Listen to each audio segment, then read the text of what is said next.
আজকে একটু নার্সারির পাখিগুলো যেমন বাইরে শো করে রাখি রাস্তার ধারে সেরকম শো করে রেখেছিলাম এবং একটা কাস্টমার এসে বললো গিনি ফাউলের আর ডিম হয়ে গেছে। আমরা দেখলাম যে হ্যাঁ তাই একটা ডিম হয়ে গেছে। এর আগে দুখানা ডিম পেড়েছিল সেটাও দেখাচ্ছি। আর এটা একটা ডিম, মোট তিনখানা ডিম পাড়া হলো এই জোড়াটার।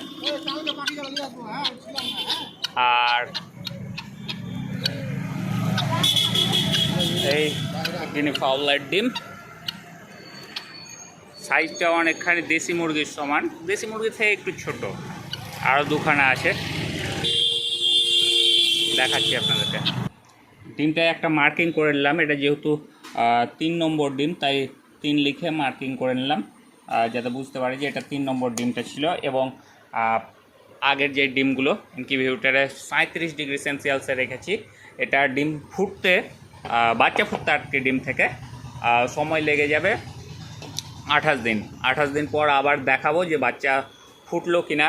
তো সেটা দেখার জন্য অবশ্যই চ্যানেলটি সাবস্ক্রাইব করে রাখুন। 37 থেকে কমে গেল, যেহেতু ঢাকনা খুলেছিলাম কমে গেল এবং বাড়ছে। দেখেন 36 হয়ে গেল, 36.34 এভাবে বাড়ছে এবং 37-এ গিয়ে সেট হয়ে যাবে। এটা ইনকিউবেটর মেশিন, যেটা 9টা ডিমের ক্যাপাসিটি আছে।